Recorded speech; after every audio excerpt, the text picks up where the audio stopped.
Hello, everyone. Welcome back. What are you doing, Jono, with your hand? Sorry. I was in a world of my own then for a second. Snap back. I'm here. Hello. How are we doing? You all right? Yeah, I'm all right. Hello, everyone. Welcome back. We see, Luna. Hello. Jonathan at first. We will be on the panel. You will, okay. He will be. Jesu, I think the message got deleted. I think we are just getting started. Jesu, just hold it. The message got deleted by Jonathan. Anyway, let's talk about the market. And we have something very exciting for you guys, which we will talk it later. I think I see a really good thing on the Jonathan screen. I would love to know what that is. Yeah, I was just looking at the... Sorry, this is what distracted me, because I was just looking at this commitment to trade reports for the week, just having a look at where our hedge funds are positioned, where our commercials positioned in the markets, so that we can have a little look for maybe some reversal opportunities. So one thing I really like looking at is where hedge funds are positioned in the markets, to see if there are any kind of opportunities around. So I was just taking a look at the Canadian dollar. This is something I've been looking at for a little bit, of potentially looking for a reversal of the weakness that we've seen in the market. Basically what I'm looking at here is the sort of net positioning contracts from hedge funds, and I can see that they are reaching extreme levels that we haven't seen for a good while, since sort of January of this year, of last year, and July of 2024. So that to me is a good opportunity to maybe look for some strong reversals in the market. I've been monitoring the Canadian dollar a little bit and looking for some opportunities on that market. I really like the idea of selling up at 140, 141.25, which had a really nice sell-off. So look to see if we get a continuation of this move down towards that 139.50. Now we're starting to see a little bit of a weaker US dollar as well. So we've got this kind of area through here. So yeah, just kind of like having a little look at where the position's been. We can see we've almost got that. Sorry to interrupt you. Yeah. The chart you opened for where the big positions or hedge funds are looking at. So it is same like in futures use the checks levels of the option market.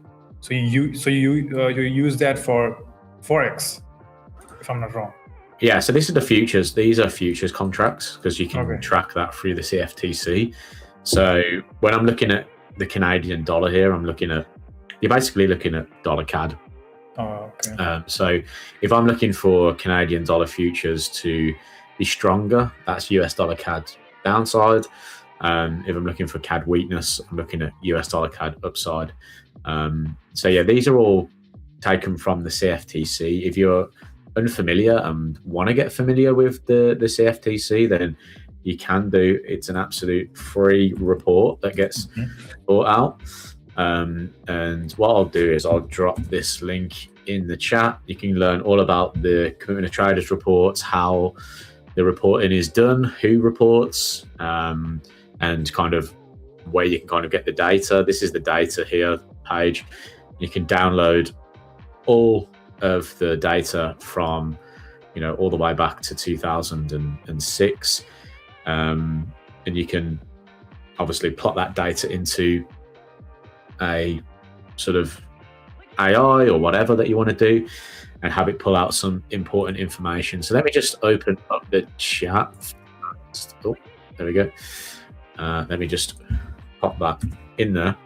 But yeah, so this is the CFTC. So this is all futures markets, and you can find all the different reports in here. Yeah. But basically, the way that it kind of, well, if you want to download it, you can on the Excel reports, but you can look at it in loads of different ways. If we go to the commitment of traders here, this page here, you can go through all the different classifications and types of reports that you get. But I usually look at sort of the report from the CME, And this is how it kind of comes in terms of data. So it kind of shows you what the asset is. So that's butter. If you're trading futures in butter, you can. Milk, all that kind of stuff. Lean hogs, which I've talked about in the past. If you keep scrolling down, you can come to things like, here you go, Canadian dollar.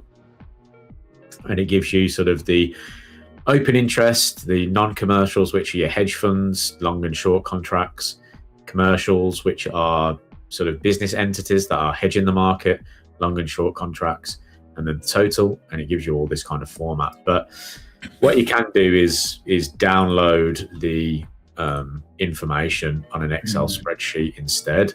If you go to historical compressed, you can come here and look at which reports that you want to have a little look at, download them, upload them to a AI or whatever, and then you can produce stuff like this, right? Which is just like a nice little graph showing us the. I mean, instead of numbers, the graph is much better.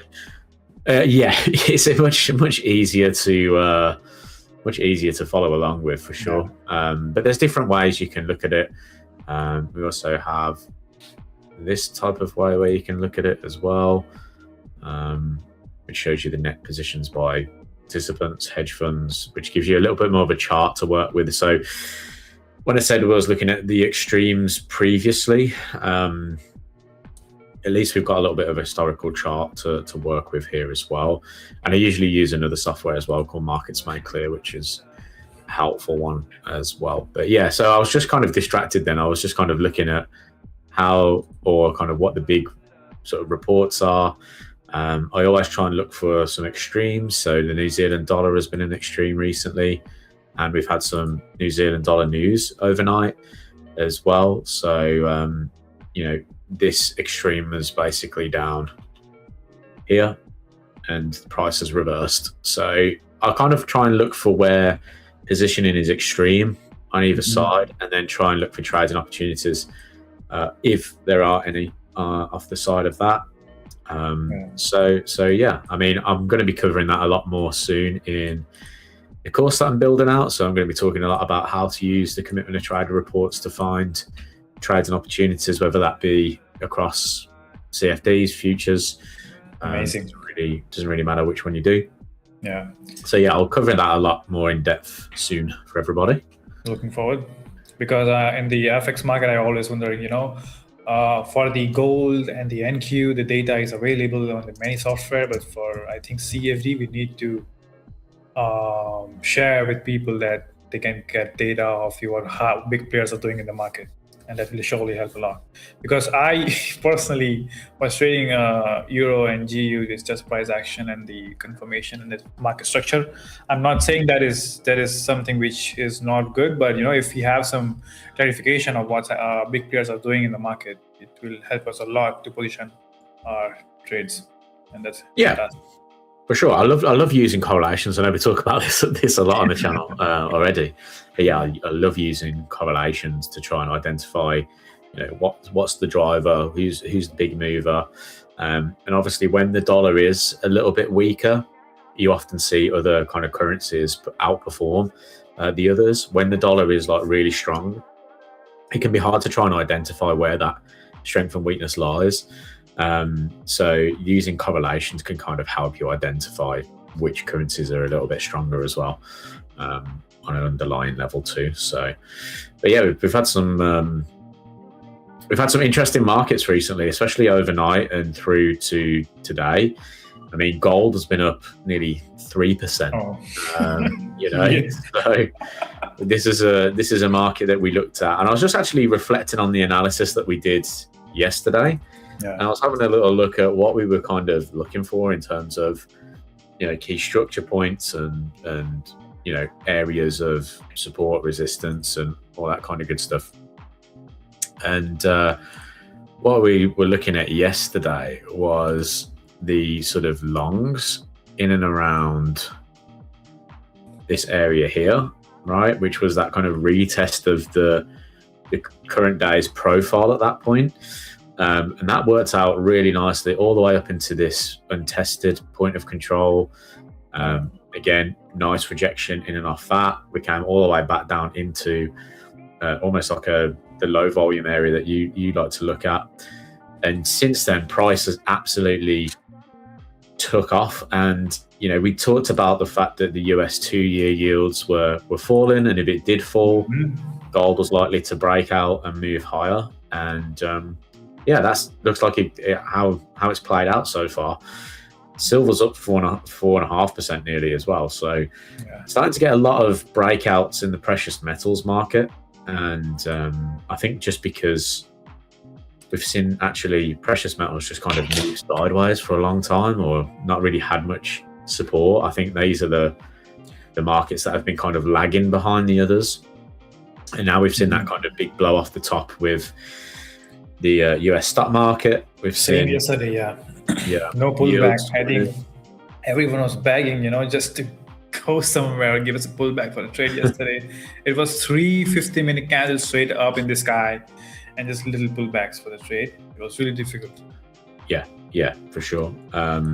So now it's kind of taken off. It's almost like, how do we get involved with this now? So I'll leave that analysis up to you, my friend, with the volume profiles, and maybe you can give us a little bit of an insight to where this is going to head to next, because I don't want to be buying right now, put it that way. Obviously, I think we need a little retrace, and then we can look for higher prices. But if you look at the weekly time frame, prices, obviously, as you said about the yields, I think that was a really good breakdown, that the yields were rejecting from that bearish flag you draw to, and then the daily candle were printing lower. So we don't have a same exact structure on the daily if we talk about gold, but it gives us some sort of understanding that where we might be heading towards. Let's say if the gold is on weekly is in a support level. So someone who is using the supply demand level, can we switch over to my screen, please? So when like someone's using the supply demand level, it will be really easy for them to get an idea at what they should be looking for next, even if the price is ranging. So you can see this fair value. I'm not saying it's fair value, but I'm assuming that the range is something which held the price here. So the next fair value area for me is this zone. I mean, obviously this range, but this is the safest area which we can look for long term if gold turns bullish. So 4,500 is where I look for price to be more interested to test that zone. And also we have this resistance. But let's go on lower time frame, and then we'll get more understanding of what's happening there. On the daily, you can see that we finally break above this range, and I think we have many key levels here, which is this one, which is Jono is already looking at. And on the 4-hour, so I'm assuming that if we come back in this zone, and let me apply. Okay, I'm going to apply volume profile on Anastasia as well, but let's do it on TradingView first. So we can get an understanding that where we have our next support level. So I'm assuming this FVG, Jono, this FVG can be another area where we can get some longs coming in, because if you can see that this high volume node edge can act as support, or the next we have this double top area which is acting on a support. So we have 2 levels already for gold to take some rest and then go higher. And it makes sense, this is a very important area for me as the resistance level. So if we do not show weakness here, then we might see prices taking support over here and directly going towards this range, which is at this area. So that's my take on gold. So it might look, where is the tooth? Okay, it might look something like this, or we go lower and then create some kind of range and then go higher because of this range we have at this supply level. So that's my take on gold. And welcome, Anastasia. Hey guys, Hey. How are you doing? Good. How are you? Good. Are you in a buy for gold right now, or are you looking for shorts? No, I wish I was. I did not take any trade on it yesterday.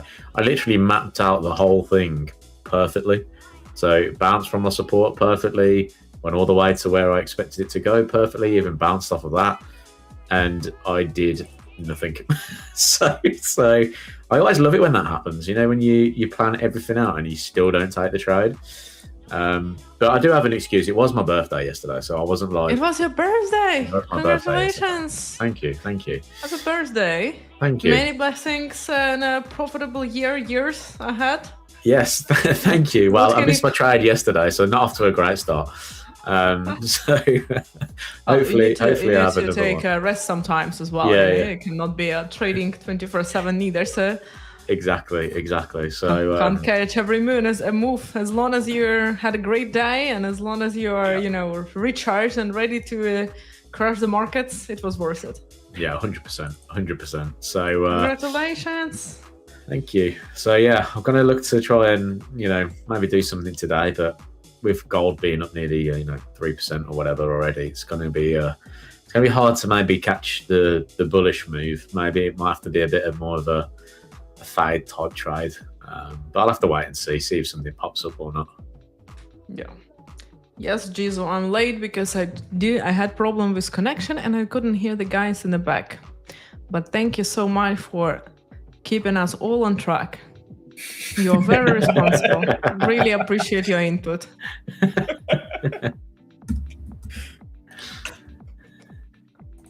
Hi, Gary. Hey. Yeah, Gary was my other stream in the morning. So I actually re-entered long, but it wasn't on Nasdaq. It was on S&P. So I re-entered the long on S&P, and I re-entered actually my long on gold as well. So I'm holding gold longs as well right now. Nice. So can't complain for the last 2 days. Let's say it like this, because I was holding longs on S&P and NQ yesterday until almost the market layover. It's like 1 hour before. I was like, okay, probably I should close it finally after all. So I'm quite happy for the last 2 days. You see, I'm actually quite happy today. We didn't see that. And you know what? This 5-minute pumping candle on gold after this huge cluster, like a volume right now, is also making me very happy, to be fair. Well, at least someone got it. I'd been gutted if nobody traded it. Yeah. So, you know what? A little bit more, and I'm actually gonna close the profit target for today as well, if it's gonna keep going for my Tradeify account. So I'm gonna be very happy for that. Ayush, you were looking for the short, if I'm not mistaken, right? No, I'm just looking for a continuation on gold. For continuation, but you had the zone marked up for gold. Oh yeah, like some zone. So the reason I'm still holding the longs is basically I'm tracking this 5 minute in the most in the first place, because again, I'm just gonna share it. So this is basically there was a decision making point for me when we had this volume. The price started to pull back. So right now, for example, I'm keep holding it until the next 5 minute candle doesn't close below the point of control in the value area from the previous 5 minute candle, to not get into the a pullback moment and stuff. So until then, I'm pretty much expecting to keep holding it. So maybe it's gonna pull back now or maybe not. We'll see. But that's basically, but the value area highs keeps moving high as well together with the price. So there's more and more volume coming in. So that's a little bit tricky as well. So I'm going to be very careful with that one. So what are you looking at? Well, what is the zone for you? Like a decision-making point zone? I think I'm just going to load the ATAS. It takes some time to load the data. Yeah. So doing that. This is this is basically my 5 minute time frame. So this is the top of the previous candle, and this is a value area high of today, basically. Yeah. So it's trying to close above it. So as long as we don't pull back inside of the value area high again, I'm gonna keep holding my longs as well. So for a current moment being, like I want to see the price holding above the value area high of today, which is around 61, yeah, 61. And then above this cluster volume, right, basically the opening of this like candle, which is at 42.58 if you look at the futures quotes. Yeah. Yeah, I so mean, that's- I think there is no sign of pullbacks I see. I think it's going to just go higher. Or people who are already in longs are just going to print for today. yeah. Same for NQ, you know, I think yesterday was the hardest long I took on NQ because there was no pullback. It was near 10 a.m. or 10:30 and I saw something coming in. Same for Yes. gold. So you took the long yesterday, you were holding it. No, it was a scalp on the futures. Yeah, but you took it. Yeah, I took it. It went nice, 2 to 1, and then I took another one 1:1. So it was 3 to 1 day yesterday. I think I had to take Nice. the opportunity of the pump. You know, everyone. Yeah, at think least these kind of of course. moves. Yeah, Yeah. yeah. That's true. Okay, a little bit more gold. Come on. Chip up. I'm like $70 before like a daily profit limit for like my consistency rule on this account.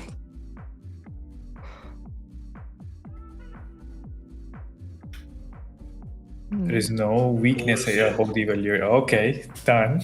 We are done. Okay, that's done. Those are done. I'm holding it on my own account though as well still. So, but this is good. This makes me happy.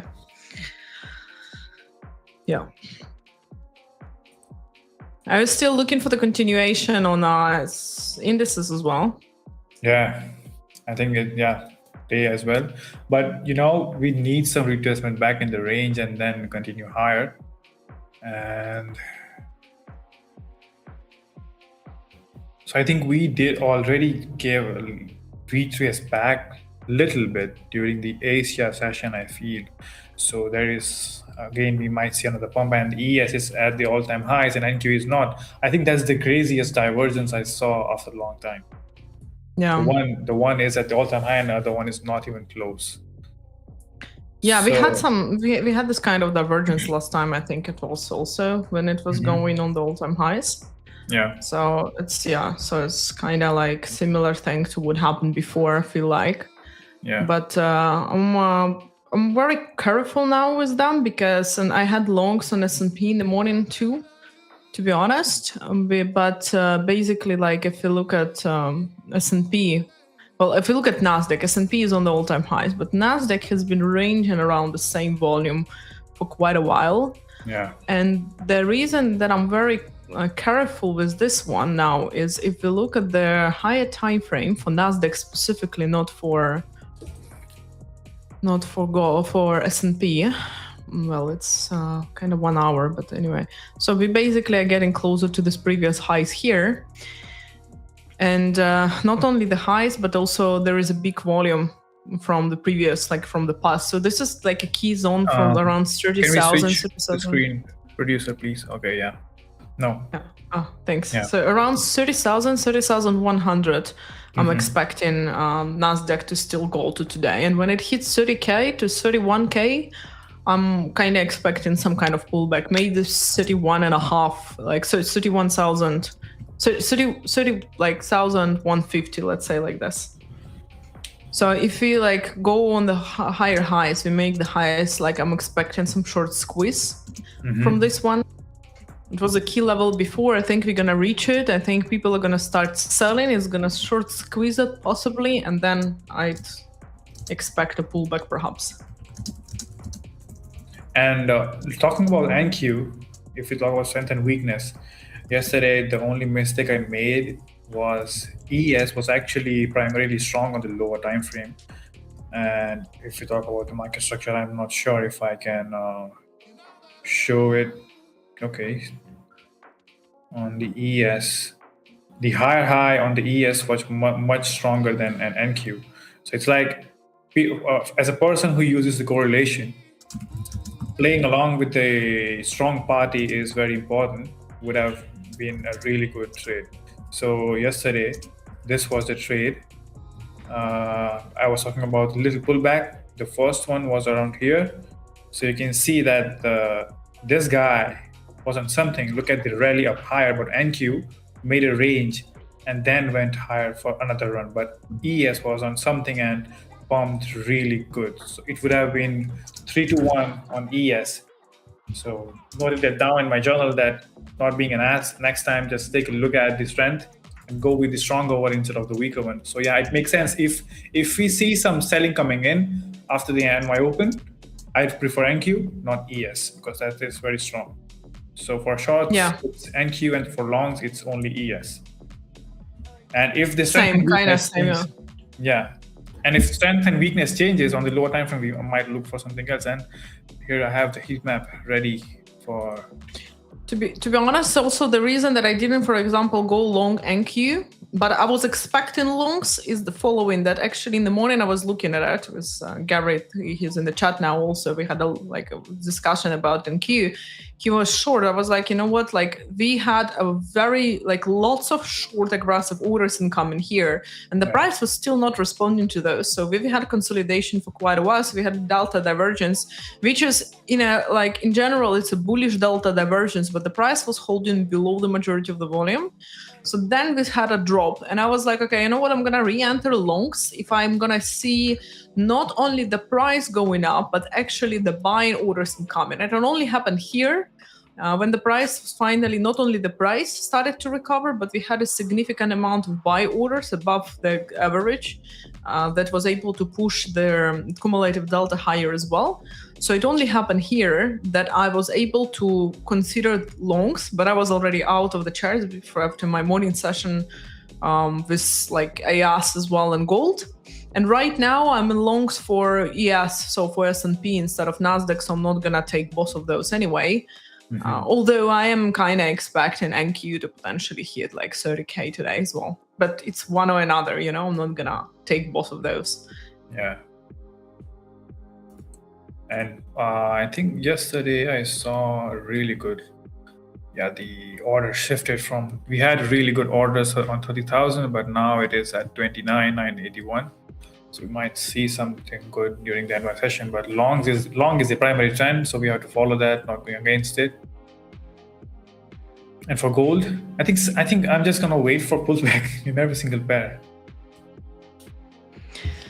Yeah, but you know how it is. It can keep going higher, much longer than you can expect it. So yesterday I was like, you know what? I'm not waiting for pullback. Whatever, I'm gonna try to utilize this because I actually had a crazy day yesterday. I had a huge loss in the morning. Yeah. Actually, and I was like, you know what? I'm gonna step away from it and from the charts. And then a couple of hours later, this huge move started, and I was able to make it back, and finish in profit. But the day yesterday, the beginning of the day was completely off for me. Yeah, I mean, these kind of days are really good if you get a chance to recover. I'm not saying just recover or just go all in and recover everything, but I was also so the thing is, whenever I see a trending market, I don't know, in really volatile market, I just want a small pullback. Sometimes I struggle when I see, a lot of bull candles and there is no pullback. Or maybe sometimes I wait and it's still going up and going up. And then we all know that whenever we have really aggressive expansion, price tends to range. And then what's left on the plate is just range. So I have to be okay with trading in the range, obviously on the lower time frame. So on NQ, do you trade on 15-minute or 5-minute or 1 minute like everyone does? Well, I trade the same thing as the rest. I have a combination of 4 hours, 30 minutes, and read the 5 minutes on range XV. I prefer range XV 6 for NQ. So it needs to be in combination of all of it. So I determine the major levels on 4 hours, like for example, the 30,000 to 31K right now. 30,100. So either 30,000, 31, 30,100 here. That's what I'm gonna be waiting for, and that's a zone that is determined by the high time frame. And then I'm like, okay, you know what? I'm expecting the price to hit the zone. Why? Because we had a bullish movement, and someone on my live stream today in the morning commented it was like a really great way to put the way I'm thinking in words. He said basically, I'm bullish until proven otherwise. So it's like people are like, oh my god, S&P 500 is on the all-time highs. How are you buying it on all-time highs? Well, that's a point. It's on the all-time highs. It's going up. It's been going up yesterday. It's been all going up today. It's on the all-time highs. So obviously it's pushing up. So I'm going to be bullish until proven otherwise, until it's breaking some of the major areas, So for me, for example, at the moment, the major is the fact that we are above the current monthly point of control again, above the daily point of control, because it's the same place at the current moment. And we are getting closer to the value area high again. So until we are 30K, 30,100, I'm going to be eventually looking for the price to stay in this trend. And then we'll see, if it hits and it starts reversing and it breaks the major zone, then I'm going to consider shorting it if it's breaking the high time frame. So long story short, answer on your question is I'm determining the key zones on the high time frame, which is 4 hours. Then on the 30 minute and 15, I confirm it and wait until the price goes there. And then on 5 minutes of range XV, I enter the trade and I manage the trade as well. So that's basically how I do it. And also, I think we have the plus point is NQ is not being on the all-time high, gives us an idea of if we have some levels on NQ, let's say a very important resistance level, and price might tap that and give us some reaction, or you see weakness of bulls, you might cut your ES longs. Simple as that. Yeah, exactly. So it is correlation. Yeah. The correlation is something that I use massively always between those. Yeah, correlation. So if I say correlation and John is not listening, he's so logged into something. I can hear you. I can hear your correlation. Is that how you bring me back?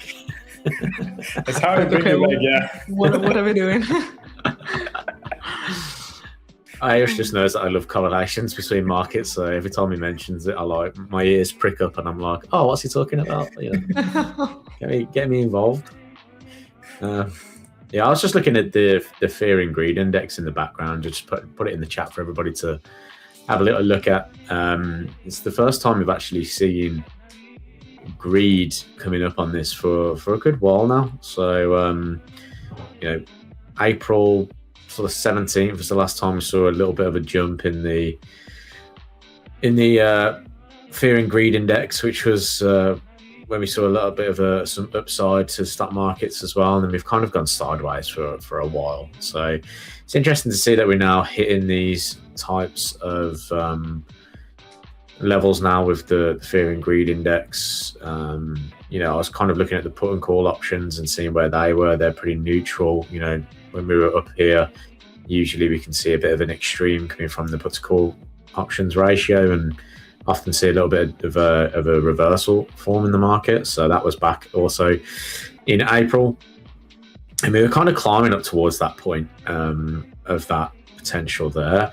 I know last week we talked about the market volatility and seeing that the VIX was super low, and I didn't really get that. And then we jumped above 20, and we talked about the fact that whenever the VIX gets above 20, want to potentially be looking for a low to form in the market. And that's exactly how that's kind of played out so far. So we've seen volatility drop off.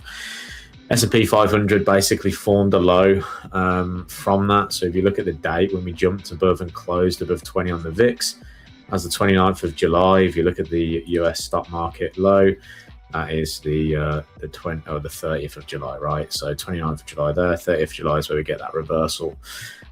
So I always like to look at the VIX and identify, if that jumps over 20, is that a bullish opportunity for us to buy? So that's run up really nicely now, breaking into those all-time highs there. It's just, as a retail trader, it can be really easy. I know we're talking about gold running away and wanting to try and get on the back of that. I'm always a little bit wary when it comes to it, just because from a retail trading standpoint, if I was to go long, it's almost like, where am I going to put my stop losses? And we know people like to use super tight stops and stuff. Whereas I'm looking at this like, okay, well, where's my safe stop? Where am I really, really wrong on this position? And I know this is a 4-hour chart, but I always like to think about where that is. If I just bring in the chart that I was looking at on MetaTrader, I'm using sort of Ayush's analysis here as well. I looked at the monthly market profile for June, and noticed that we've got this kind of low volume area towards 4241. That could be a nice area for price to kind of reach, target, and potentially pull back a little bit.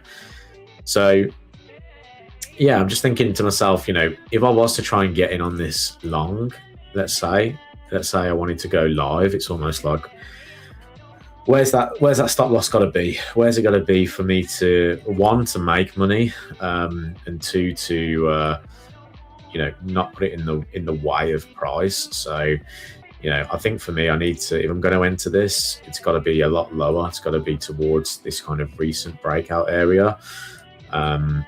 Safe stops, obviously, where am I really, really wrong? It's below all these swing lows down here. And that's obviously very, very far away from where price is right now. So again, it's just kind of like thinking about planning that entry out. Okay, well, if I want to try and take advantage of this, do I have the space for my trading style in particular to get something out of this? If not, what could I look for instead? So everyone's going to be looking at gold now. What I was also interested in was the sentiment from retail traders, just to see where they are kind of positioning themselves in the market. And we can see that they are pretty short. They were reducing all their long positions through this area. Their short positions didn't really increase, so it just showed that they weren't necessarily like long or short aggressively, but we saw that they were leaning a little bit more to the short side. So they've been kind of caught out on this recent sort of rally up, and they're going to want to try and get long on this because they're seeing this as a huge breakout, wanting to buy that. So I'm a little bit cautious whenever I see these kind of breakouts, because I just think, well, what are the crowd going to do? They're going to see that momentum. They're going to want to try and join that momentum. But is that the right place to join? Probably not in my eyes. So yeah, I'm waiting for some kind of pullback on this now, maybe back towards the sort of 4150s. Even better if we can get close to sort of the 4110s, maybe. That could be quite a nice area to look for. Ultimately, if we look at the sort of, I guess, the volume profile or the market profiles of this area down through here, we're probably looking around that sort of $4,050 as a strong volume point. So yeah, I mean, I want to be on the back of this, but it's whether sort of my trading style suits that type of trade. Probably not for me. So I'm gonna have to wait a little bit longer. 2-year yields are starting to jump a little bit today. Whether that will hold, we have had data out, haven't we? Let me have a look. I think we do have data this afternoon, which was some ADP, because we've got non-farm payrolls coming up this week. So yeah, we had ADP employment change coming in a little bit lower. So is that a precursor to NFP? Is that going to show a little bit of weakness, which will obviously impact what goes on in terms of rates? And if that continues, then yeah, maybe gold bullishness does continue. But it's all right. I try and look at where a good opportunity is. Talking of correlations, obviously silver has also gone as well. So maybe I can apply the same strategy as I did through 2025, which was just buy silver instead of gold, which worked out very, very well. So maybe I'll just wait for something to kind of come along here as a decent opportunity for me. But I'm happy to let that one play out. What's quite interesting is platinum isn't really up that much today, or palladium. I don't know if anybody tries these type of markets, but Trade they also platinum as well. have a very strong correlation with gold and silver. So, sometimes if you miss the big move, like you miss the gold or you miss the silver, then maybe you can look to a market that's highly correlated for an opportunity. I found that platinum usually is very technical as well, so sometimes it's easier to trade than gold or silver, for example. And obviously the cost of their stick, for platinum is much more doable than for silver, for example. Yeah, definitely. So silver is like insane. Yeah. So just kind of looking around, seeing if there's any kind of decent opportunities. I just think, do I want to chase that move? I think, I don't know, scares me. We haven't got the US Open yet either, so we'll see what happens on the Open right now. Because we might see a fade and a continuation, which is great. I mean, I don't mind looking for that either. If I look at the current day's profile, we have support down towards 41.64. So, maybe we get one of those. Where we see a move down towards this kind of area here. Oh, yeah. And then a little bit of sort of continuation. And also, I'll take this on my MT5. Tradeify, MT5 is ready. So my all screens are working, so I'm going to just use this guy, take a trade from my phone. I don't know if you guys have it or not, but I do. I've not got it yet. I need to get it. You know what? I get it, and it's like compared to the DX feed is wow, impressive for sure. Like, I'm already managing like on Tradeify with, but you can connect it for trading you at least, But DX feed, God, what was that? Like it took me some time to like figure out how to open the trade and where is my trade on the chart on this thing, Like finally we got them to 5. No, absolutely. I'm just looking at the chat. We've got charts, coffee, cake, correlation, confluence, and cake. Everything ends with cake. Yes, everything. If it's robot, who is starting it? Yeah. But Glenn makes a point. We've only got 9 likes. Come on, guys. Let's start some likes going off. Let's do 40. 40 likes today. Definitely. What do you think about long-term silver? Like you are expecting the longs, right? Because silver is technically like it has much bigger potential for the upwards movement percentage-wise, in my opinion. Like if we talk a long-term, we talk years, for example, than gold itself, even from the current levels. Because realistically, also, we take really, really long-term. Like silver is actually massively used in the production compared to gold. So besides, sentimental reasons behind it, silver is the thing that has the steadier potential of growth, in my opinion. But it's an unpopular opinion because usually people don't even look at silver. Everyone is like, wow, gold is going up, Yeah, I think definitely gold's a lot more popular. I think, I probably own a lot more silver than I do gold as well. But yeah, I agree. Silver's a little bit more unique than gold because of its uses, especially where we're going into kind of like everything's becoming electric now. We're having to build big infrastructures and stuff. You've probably got, copper prices. I don't know where copper prices are at the moment, but copper prices went through the roof for a good period of time as well because we saw a lot of investment in infrastructure around sort of technology and around solar panels creations, EUV networks, all kind of stuff. So I think from that point of view, silver has a lot more value in that sense. I also like the fact that silver can't be directly mined on its own. It's like a byproduct of all the other mining that goes on. So it's quite sort of, constricted in its supply. So there is also that impact of it as well. So yeah, it was one of the big drivers of why I bought it throughout 2025 because when I was looking at gold had already kind of done like 100 and something %, and silver was still fairly behind in that run up. And like I said, silver has so many different other qualities to it that just gold simply doesn't have.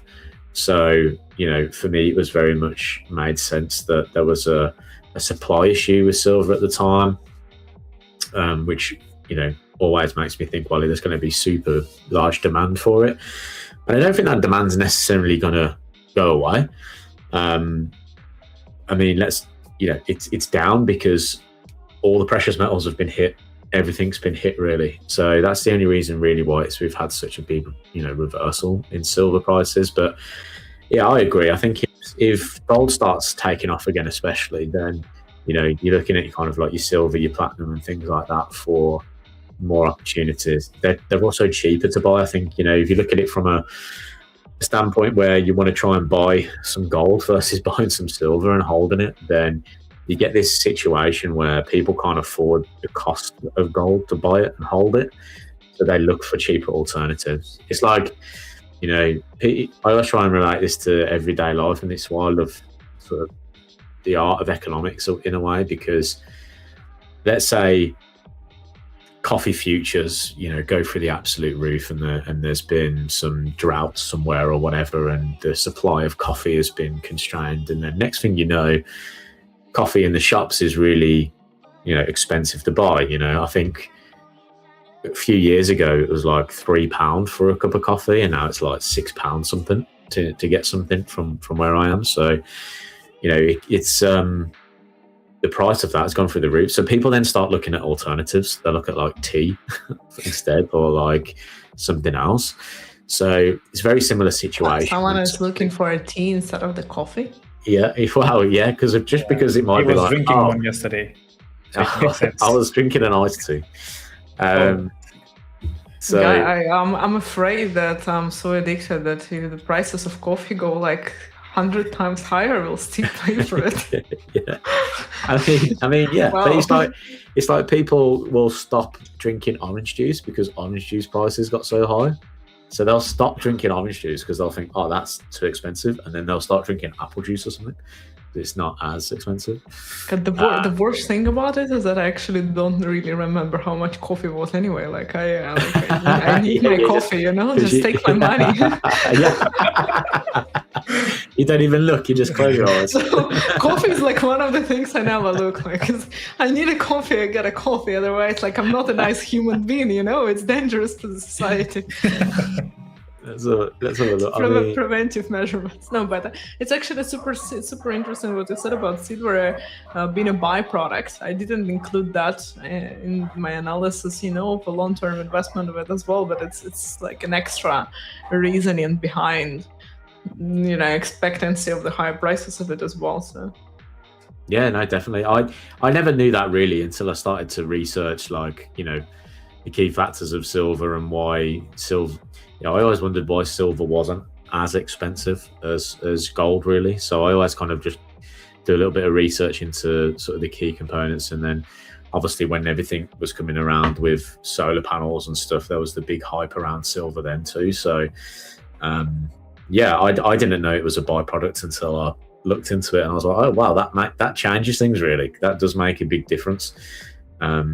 So yeah, I agree. I actually think silver long term should probably be a lot higher.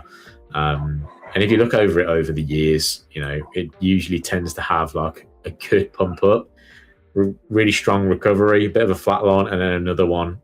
It kind of looks like a Bitcoin price, I guess. Yeah. How that looks compared to Bitcoin. I think people will look at that chart and think actually that could be, a very similar situation. So yeah, silver definitely on the cards for me to be a buyer of. It's just wait for the technicals to line up, see if everything kind of starts moving and flowing in the right way, and then we can start looking for that move. Everyone's agreeing also in the comments that nobody is looking to replace coffee with tea. But I am British, so I love me a tea. Now, drinking tea is okay. Drinking Starbucks and calling it a coffee. That's different. We've got coffee snobs on our hands, guys. No, but I agree. Jesus, what do you think? Unfortunately, what do you mean? Unfortunately, I agree with you. I'm taking that personally. Glenn HT, my gosh. Glenn, I'm surprised. I had a really bad relation with Starbucks when I was in college. The first time I got to know that how much they sell it for, I told my friends, I'll make one for you. The better than this. Come to my place. Wait until you calculate how much they buy it for before they sell it to you. Yeah.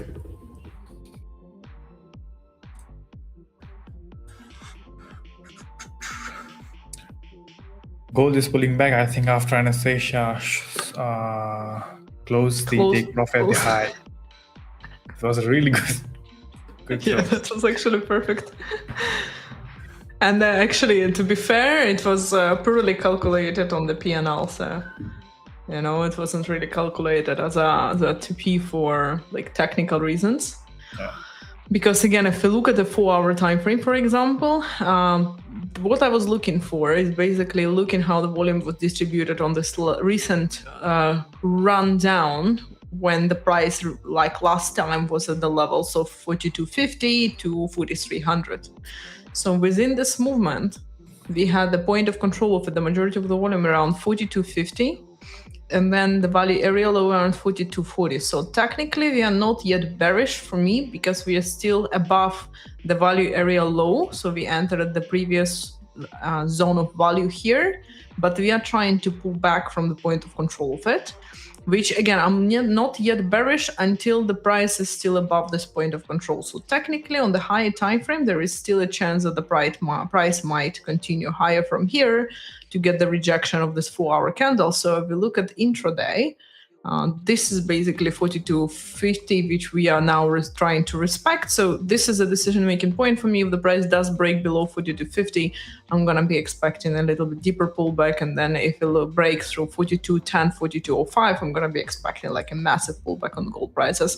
For now, we are above the divergence, the first deviation of VWAP as well. And we are above this point of control too. So I'm out of my longs, but I'm not yet short because of this neither.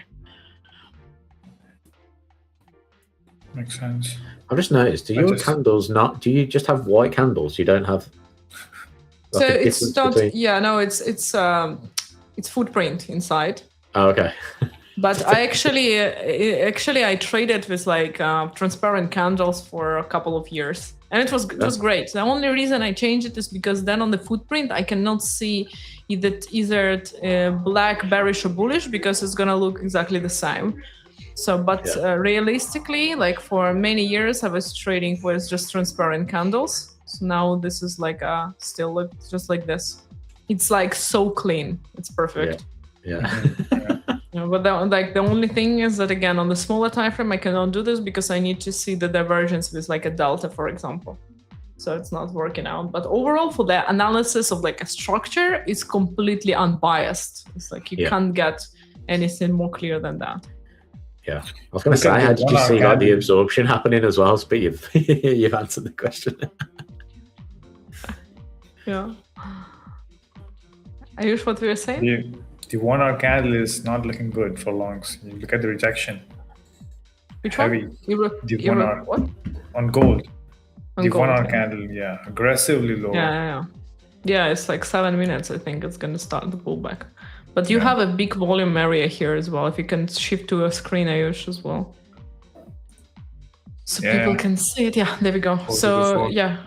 So there is a volume right below this candle that you have it on your screen as well. So I think if we break below that cluster volume, we get a pullback or it starts ranging one of the two. Can I ask you a question? Like, how can I get rid of this annoying opening lines? Go to settings. I always click on the background. Background, yeah. Yeah, it's at a 6. It is X. Yeah, I will not be able to see it. Wait, you go to settings and then you go to the main settings. 1 second. Visual settings, you scroll down and then where you see the grid, you see the new session line start all the way at the bottom. Like Oh yeah, the last found it. option. Finally. Okay, I'm just gonna. Okay, now it looks good. Thank you so much. Yeah, it's annoying. It is. So yeah, it makes sense if we close below this range, and I might look for shorts then. Yeah, I think so too. Back in the range. I mean, not entirely in a range, but we can at least take some scalps. So if it does, then this high will be my priority to book some profits on lower time frame, like 2-minute time frame, as I am very comfortable with that. And also it makes sense if we close below this big volume bubbles. Good absorption.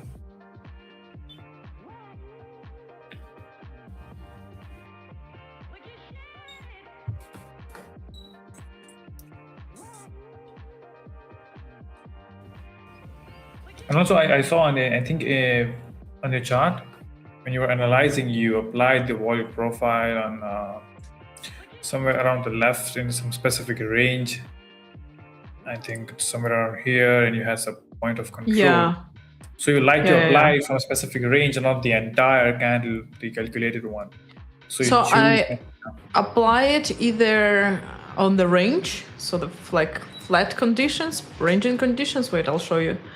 So like either, for example, here within this range, or on the whole movement to the downside or to the upside. So like a swing impulse. So from the recent high to the recent low. So in this case, all of this volume below is like not valid anymore unless it's the last run up. Why? Because the price has already been there. So we took all this liquidity. So all of this is not valid anymore. So when the price is here, I'm asking myself a question like, okay, what was the last time when the price was at areas between 42.50 to 43.50? And how did we trade during that time? So which kind of activity of market participants did we have? Where did they trade the most? What were the important levels? So I placed my volume profile from the recent high to the recent low to see how within this move where the price hadn't reached it yet afterwards. So we didn't cover all of this liquidity. So we haven't taken all of this liquidity if there was anything left. Then the price, when the price comes back here, it's likely to still to reject the same high volume nodes, for example, the same points of control and so on. So the point of control was here at 42.50. Then we had a high volume node and the high value area high around 43.40, 43.20. And then obviously this range here is another volume between 43.60, 43.40. So everything here is basically my zone of rejection as well for gold if it goes there. Yeah. So it's basically, if I apply it manually, it's only 3 instances. It's a range. It's a whole impulsive move, down to up to down, depends on, the direction of the movement. And it's a full candle. If it was an impulsive candle right before that trade that I enter, I'm going to use it as a reference. If the price within this trading, like within this period that I'm using it for calculation, closing above or below the previous point of control on the value area high to track the momentum like recently, So for instance, for example, right now, if we look at like this 4-hour candle, I need to turn off this feature for the 4-hour. But anyway, so if I look at this 4 hours, so the last point of control of the previous 4-hour is 42.25. So if the price goes to 42.25, 42.34.5, which is the value area high and point of control of the previous 4 hours, it still might get a rejection. So even if I take short, for example, let's imagine I take short, my targets are going to be 42.34. Yeah, 42.25, and only afterwards the rest of the volume. Yeah. Really good breakdown. I think it is something which I also applied on my chart. And let's say the price action currently we are in is actually above the resistance which we call normally using supply demand thing. But we have this huge sell-off and we got rejected at the point of control, and that's a really good point out. If let's say we run out of area, we don't really understand that, okay, there is no rejection, what to do then? We can apply volume profile in the range and just look at the point of control. That's really good pick on N4. As you mentioned for the 4R, it is really good. I think supply demand calculation for people who are scalpers. So you said 4R, someone can use the 1R, Yeah, it doesn't matter, but it's basically the previous reference of the same period of time that you are using to enter the trade and then validate your trade. Because if it closes, for example, I'm long and it closes below the previous 4-hour point of control value area low, I'm gonna close my long because that's probably going down. So that's also the way to like calculate the stop loss correctly. So like instead of entire range, you calculate the candle. Yeah, so to track the momentum, to enter, I can calculate and use like a bigger volume areas, but to track the momentum, I use like a recent volume. Yeah. All right. Hello, everyone. Hello. Hello. Hey, Jonathan. Here I am drinking my liquid gold. Is that the coffee? I heard an interesting conversation before about someone saying maybe you can switch to tea if gold is too expensive. And you know what? I almost died. I feel you. I almost died. I feel it. I'm not saying I would personally switch to tea, but I'm just saying like people make different choices if something becomes too expensive. Yeah, I mean we have our You're entitled to your opinion, obviously. I'm not going to argue with that. You're entitled to you have to respect your own opinion. Yeah, I mean, he's a host, gotta respect his opinion. I like tea though. I do like tea, but it just doesn't give me the same. It doesn't give me the same thing as coffee. But I do like tea, and I do of course respect the fact that British people are absolutely crazy about tea. I once met up with a British guy. He flew in to Sweden from London, and everywhere he went, he had some tea in his back pocket because he didn't like the tea here. Oh, so yeah. Okay, every time you travel, you have to take Yorkshire tea bags with you. It's like it's almost like a. Oh, that was funny. That was funny. I like that. I respect that. I actually, when I go on vacation, I actually do grind my own coffee and bring my own bag with me, because they don't have my coffee where I go. I was going to join you guys later, but somewhere I look for specialty somewhere. Otherwise, I'm not drinking that. Sometimes it's so difficult. I was going to join you guys earlier, but I just installed what's it called? Those charging stations for a car. Mm-hmm. So we had to on what is it? Disconnect all the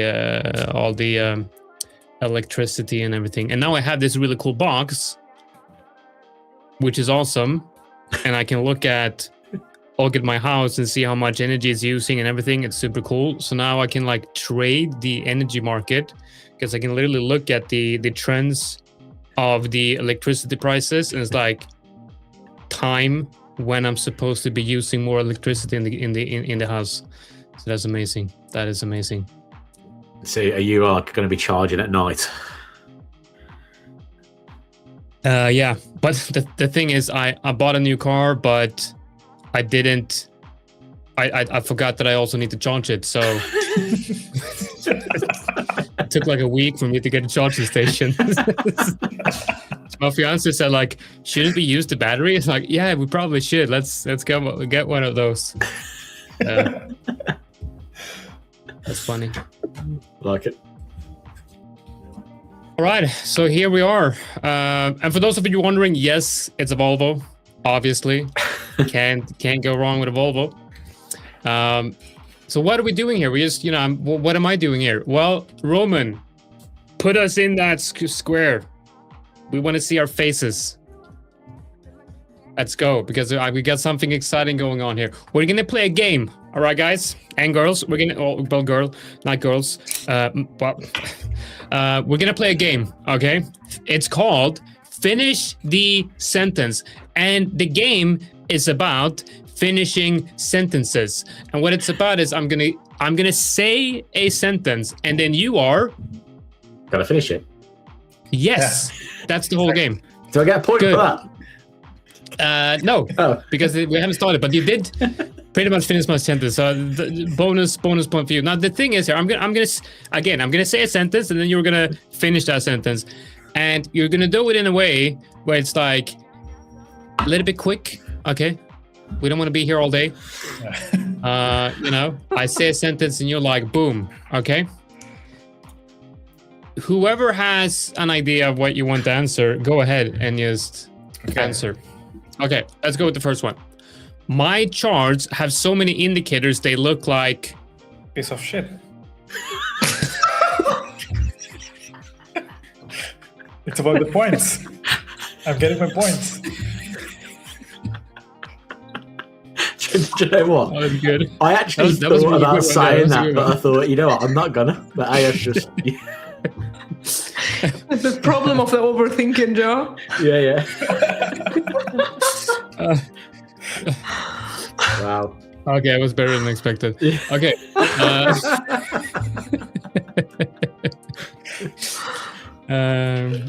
Okay. Okay, next one. We'll see if we get a serious one here. Okay, next one is most traders fail because they... Don't use a stop loss. Yeah, okay, good one. But I do think most traders do use a stop loss. Yeah. Not Yeah. from what I see. Okay. The second I clicked buy, the market decided to Shit itself. Drop. shit itself. That's a good one. Yeah, well, it's, Anastasia is more professional. Yeah. Drop. Jonathan Kibbler is, more like... I thought Ayush opened the door for me to do that. Yeah, exactly. I just kind of like set you set the bar for this channel many days ago. Discipline in trading means... Not breaking rules. Yeah, I like that. Not breaking rules. Or I think discipline trading means knowing when not to trade, right? Yeah. That's definitely, I think that's an important one. Knowing when not to trade. Okay. My trading plan holds up right until the moment I... Don't break my rules. Yeah. You are completely right. I think that's correct. Okay, so this one then. Revenge trading always starts with... Emotions. Greed. Good. Yeah. I like that. Always I think that's good. That's good. I was gonna say a failing trade, but doesn't necessarily have to be a failing trade. But I think emotions definitely are.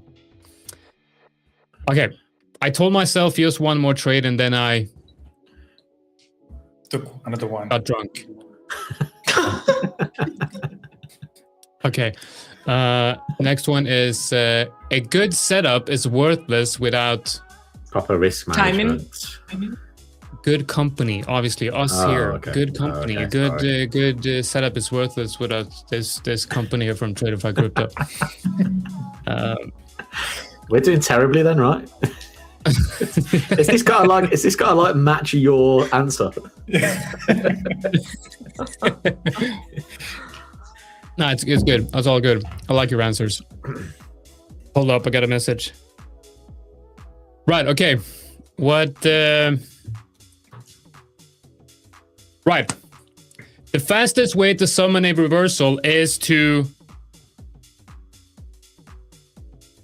Shout at it. exit the trade. Come on, guys, exit the trade. Yeah, okay. Yeah, hit this. Okay, this is it. The fastest way to summon a reversal is to Shout at it. hit your stop loss, right? Is it that's the typical, right? Happens a lot of times. Like you're waiting for reversal, and then that reversal comes right after it hits that stop loss. Okay.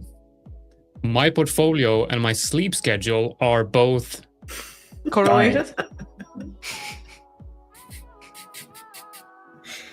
You set these up so well to say something completely different. Yeah, that's the thing. I want us to get banned. Come on, guys. Yeah. No, I wasn't gonna say it because the word that came to my head, you can't really say. Yeah, well, it is live, so we are obviously we gotta we gotta be careful. But no one has ever been remembered being careful in the markets. That's true. Look at Michael Burry. He was down, down 60% or something like that. Maybe not that much, but he was down hundreds of billions. And look what happened. He's now making money selling a newsletter. Investing in water. Yeah. Yeah. I wonder what happened with him. I mean, he made one awesome trade. They made a movie about him, and now he's selling Substack newsletter. Well, I mean, everyone wants to listen to what he says now because he got it right. So we just I mean, to be fair, I'd do exactly the same thing, but I would also sell a course with the newsletter, probably. I don't know whether a guy like that has good advertisement. To put it what's in his head on paper. I don't feel like he's that kind of guy. In terms of he can tell you what he's thinking, but I don't think he can tell others how to do it. It's like he can tell you what he's thinking, but you'll have no idea. Yeah. You'll just be like, well, this is what I'm doing. And you're like, okay. Yeah. But how do I do that? Yeah, and I think he also got stuck in the whole idea of being a doomer, if you call the top 100 times, the 101st time you'll be right and you'll be a legend, you know what I mean? Yeah, there's a guy like that I've been following on Twitter for a while. In the past 3 years, has been talking about the Japanese yen getting stronger, and he's just been now it's happened. He's flying. It's like I told you so. Yeah. It's like the good, what his name? The one who wrote the book, the good dad, the poor dad, the rich dad, rich dad, poor dad. Robert K. I was going to say the good dad and the good dad and the bad dad, but that's probably not a book. It might be. He is every week. There's another catastrophe and another top in the market. I've been seeing those tweets since 2017. Every week, it's like the world is dying. Buy Bitcoin and gold. And then it's like gold is going up, and it's like, I told you so. Yeah, but you told me that 10 years ago, told me that 10 years ago. Just gotta wait it out. Patience. Yeah, I mean that's what it is. It's this. Yeah. Okay, let's see. Do we have any more questions? Yes. Do we have any more questions? Yes, I do have. Well, not questions. It's more. It's sentences. Okay. Maybe we should have come up with our own buzzer sounds. Yeah, definitely. And guys, if you have any sentences to finish in the comment section, let me know. And I think what I would need to do for that is actually open the YouTube chat, because I have no idea what people are saying. I would probably need to do that. Luna's just giving me some life advice, which I will take on. She says, "Don't bite your pen; it will ruin your teeth." So, yeah. I'll take that. I like Luna. But we still don't know where she's from. No, keeping that close. Yeah. Keeping that close. Okay, let's see. What life advice do Luna have for us today? It's about Jonathan. SCP says, what happens on the market, guys? Oh, it's going down. What a surprise. This guy is the most pessimistic human being I've ever seen. Have you seen the stock market? It's breaking all-time highs. Even the Nasdaq has rallied. How much? How much has it rallied? In 10% in 5 days. It's not going down. Well, okay, maybe we're talking about Bitcoin. Oh yeah, Bitcoin is dying. Actually, yeah, Bitcoin is dying. I'm bullish on Bitcoin midterm. You're bullish on Bitcoin. You might as well just give your money to me, because it's going down. Why are you bullish on Bitcoin? Let's talk in a couple of weeks. Oh, have you got some inside information that we should know about? I'm waiting for Bitcoin to hit 67 to 70k, 73 at the tops. Yeah, I think that's gonna happen. Yeah, I'm not saying I'm bullish until 150k. I'm saying I'm currently bullish on Bitcoin. I bet you if we break above 70k and we start trading at 74, you're gonna come in the stream and say, I think we're going to 150. No. I never Because we say now that. have break-even market. Okay, maybe not. No, But until if it breaks you trade above at 90, though, 74, if you trade at 74, it's going to 76, 79, and from there I'm gonna look for sells. Then everyone will be Yeah. like, "Oh, it's going to 100." Then I'm gonna sell. Luna says, drink more tea for your health. Thank you. I'll be drinking coffee. Thank you very much. Don't bite the pen. You will ruin your teeth. Speaking of teeth, I feel much better today, but I get an appointment booked beginning of next month to pull out one tooth, which I don't like it. I don't like it. I like it one bit. I would rather like. I would rather. What would I rather do? Be in a 6 months long drawdown and then lose the account? Yeah, that's probably. Seriously? Then pulling out one tooth? Yeah. Yeah. Oh. Yeah. So Have you the pulled tooth out will be pulled out. teeth? Yeah, You have. Okay. Yeah, Did it hurt? it did a lot. Yeah. It hurt a lot. Okay. You're when supposed to I say came no, it's home, not going to be a problem. no, when I came home, it did hurt a lot. Because when you came home, it's all good. No, it increased. Oh, fuck's sake, Ayush. You're supposed to say it's all good. It's going to be good. It's not going to hurt at all. I'm just gonna make you aware, so be ready. I don't Okay. know. For me, it took like 10 seconds. I was stressing out. My hands were shaking. It took 10 seconds, and 2 hours I was drinking my coffee already. You're gonna be okay. Okay. I guess I'm just I don't think I can say that. But anyway, let's go on. Okay. Let's move on. If a setup needs convincing, then it is... Not a setup. Okay. The difference between a gambler and a trader is... Oh, trading? Edge. It shouldn't Trading take that platform? long. Trading platform? Sorry, I was on mute because the binmen were outside taking the bins. I'm like... It shouldn't be difficult. That's a definition Well, thing let's talk- before saying. Yeah. No, we can't think. We can't. There's no think. We don't think. We do. So, okay, so what is the actual difference between a gambler and a trader? The trading said edge. platform. The thing is, the gambler Yeah. doesn't have a lockout, but trader have a lockout.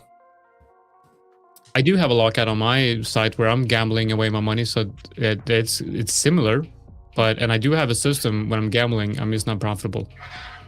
So is there I an guess edge? So is there an edge there? Is there an edge there? Is there a difference? You know, I had a strategy during the World Cup, football World Cup, and I was just betting on the ones with the highest odds, which is not very good. But with Norway, I got paid out like 15 times what I was betting, and so it had a really big win, and then obviously that disappeared all the way into the finals. But what is the difference between a gambler and a trader, though? I think a trader has a systematic approach, right? A systematic approach and a way of looking at capital management as this idea of what is it called? When the higher your portfolio value goes, you become more risk averse to downside moves. Marginal risk or something like that. I can't remember exactly what it's called. I don't know what that has to do with anything here. Let's move on. Emotional resistance. Let's move on. Thank you so much. Okay, a losing streak is usually telling you to... Stop. Take a break. Yeah. Or it might also be telling you to... Go all in. Yeah, stop No. losing, I would say. Fix whatever you're doing. Thor says, I'm a gambler and my pronouns are all in. Yeah, Nice one. that's funny. Very fun. We're trying to stay professional here, but that is fun. Okay. The one habit that saved my trading was Learning to lose well.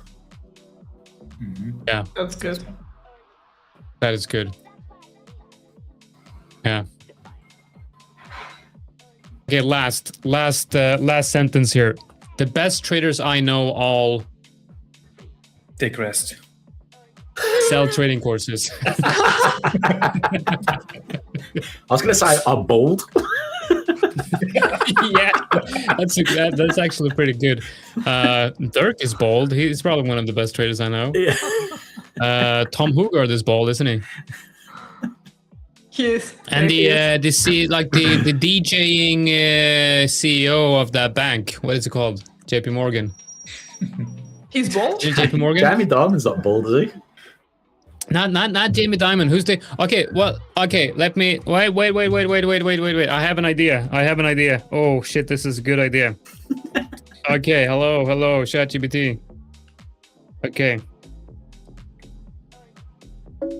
Hey, what's up, ChatGPT? Can you give me the name of the DJing CEO of a major American bank? He's also bald. Checking. Thank you. That's David Solomon. David Solomon, thank you very CEO of much. Goldman Sachs. Yeah. No problem. And he's a DJ, At right? Goldman Sachs. Yeah, he used to DJ as DJ D Soul, but later stopped publicly saying it was a distraction. Could you maybe try to sing something about him and his DJing? Sorry, can't really sing. No, okay, you're useless. Like, Well, okay, so that's That guy's a DJ. When was he he's a a DJ, yeah. When was he? He is a proper DJ. Like, Wow. I can't really sing. That does That's not look awesome. like a typical DJ. Oh man, I love him.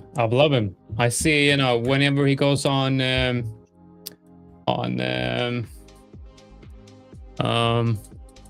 Bloomberg for those interviews. Oh man, I love that guy. Good. I would do anything that he tells me to do in the market. He tells me to go short the yen. I would do so. Speaking of yen, what's going on? Is this because last time winding, nobody saw the carry trade unwinding. Now everyone sees it. It's like it's a difficult situation for the markets. Okay, Roman, you can go back to normality. We're done. Ladies and gentlemen, that was Finish the Sentence. Next week, we're gonna play Finish the Sentence again, I think. I like that. Trading Yeah, games. I like that as well. Could be a good feature. Yeah. Next time we're gonna think less. Yeah. Yeah. Think less. Think let's move on. Thinking is problematic in a lot of things in life. I'm serious though. I mean, what's that saying from the old Stoics? We suffer more in imagination than we do in real life. It's the same in trading. If you have a system and you follow that system and you start feeling all of these emotions pop up when you're in a drawdown, but then you look at your system and it's a totally normal drawdown and you start thinking, holy shit, I'm in a drawdown, I'm a bad trader, and all of those, negative self thoughts. It's all in your head, it's all in your head. Jesse P says no price. I mean, I gotta give it to this guy. He's not very nice, but it's very engaging in the comment, and now he wants an account. I think he has been. I think he won an account in the past. Yeah, but not many times. Really? What? But more than once? Yeah. Should bring him on stream. Dangerous. Dangerous, yeah. Yes, did I say? Did I? No. Well, Well, you kind of implied that you did. I'm gonna, now that I've started that conversation with Jessica, I'm gonna dip off. I'm gonna leave you, to take care of all of that. Because I gotta record this video because we got a new platform at Tradeify Crypto. We haven't announced it yet, but I know Ayush talked about it, and I'm gonna record a video on how to use it so that you all guys can learn how to use it. It's a fantastic trader platform. We're gonna have our own built-in position size calculator as well. This is gonna be really cool. So I'm looking forward to be sharing that with you all in the next coming days. All right. On that bombshell, I'll be jumping off. Cool. Thank you for that. Thank you so much. You got some more. Bye-bye. Thank Bye. you. Bye. Good to see you.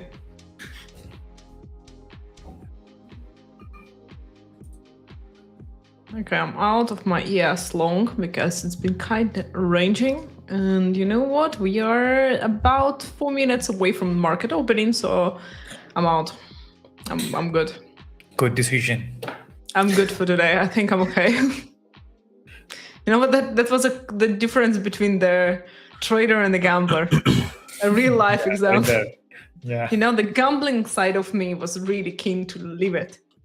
It's like, how am I but gonna you fought feel for it? It's it. like suddenly like jumps, 100 ticks. I'm like, okay, you know what? I'm gonna feel bad, but I'm gonna feel even worse if I'm gonna lose my today's profit leaving it on. Yeah. Yeah, no. Like here we had like a lot of volume, like so much volume. And it was a bearish volume actually incoming. So like this previous 5-minute candle was more than like 4,000 short beats in this one candle here.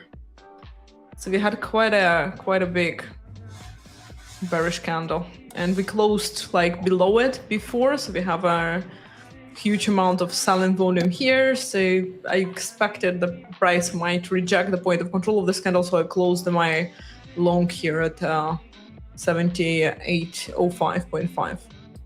Now watch it going for the all-time highs. So Anna, the lines you have, the volume you have, is based on delta, the colored red and green. So this is delta. Yeah, it's delta colored and it's delta Very nice. histogram. Yeah, Okay. so it's delta. It's showing it's delta profile basically. So it's showing where the difference between it was the highest difference between bid and ask. Yeah. And the yellow numbers are the imbalance numbers within the candle, and their black outline cell is a point of control of this one candle. So So you I have normally- your template on the platform, like in the templates area, I'm assuming. No, I don't. I'll send you privately. Thank you. That's the indirect way to ask for template. I got it. It's okay. You didn't need to ask. It's a good one, actually. I'm actually setting it up, but that I'm doing something wrong and I'm not getting the exact thing. I'm I'll using the send it. default one, which you see. I mean, there is a lot going on. Yeah, I see. No, it's also because you're using the Japanese candles. It's 5-minute time frame you're using, no? Yeah, no, 15. 15, yeah. So it's like what we see now is range XUI. So then there is less numbers because it's range XUI. It's the closer look. Yeah. So like on 15 for NQ and AR, it's almost impossible to read the footprint because there's so much happening. It's like too big a footprint, to read. For the footprint profile, I suppose, yeah, we can get it. And gold is trying to Go ahead. react on exactly the same 4250 level we talked about. And Yeah. monthly volume moved here as well. So we are now trying to reverse from it, which is the previous 1 hour candle still didn't look good with a closure, but the 4 hours still might close very bullish. And if it does, I think we are going to 43.20. And even though if we see a new pullback on the new opening, you have the area mark, which is the point of control of the previous 4 hour. So anyway, you can just jump from there. Kind of. I need to clean some of those drawings. Venom asked, Luna, did you receive the account? Yeah, she might have received, and I think you want an account too, so you'll get it soon. or I can confirm that and let me go to your channel, look into it.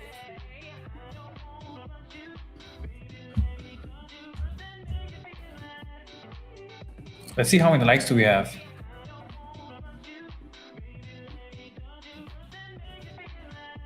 37.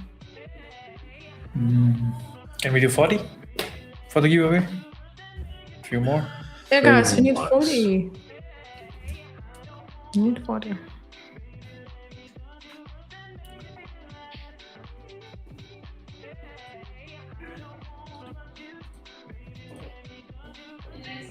I have so many drawings on my chart that it's like, what do I need to delete even?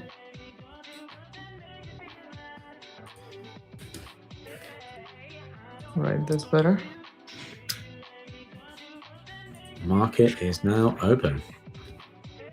Yeah. And it's on the all-time highs, of course. Sure. You know what? It's fine. Yes. It's okay. Yeah. What do we reckon then? Higher or lower today? High again. Higher again. Yeah. Especially on ES. I think, yeah. I would not look for anything on NQ for longs, to be honest. No. ES is the best. So we stay with the powerful pair. I think so.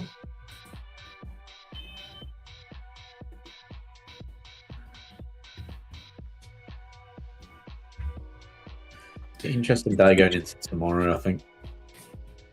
Meant to have. Is it Wednesday today? Yeah, it's Wednesday today. Yeah, it's today. Getting closer to non-farm. Yeah. And there's meant to be a deal announced today, by the end of today. We're between the US and Iran, so I'll see if that happens. I'm pretty sure Trump is meant to speak at some point today as well. Where did I see that? You know that when he was talking about the deal yesterday, Iran was actually saying that there was no deal. So they were there was nothing, no deal reached.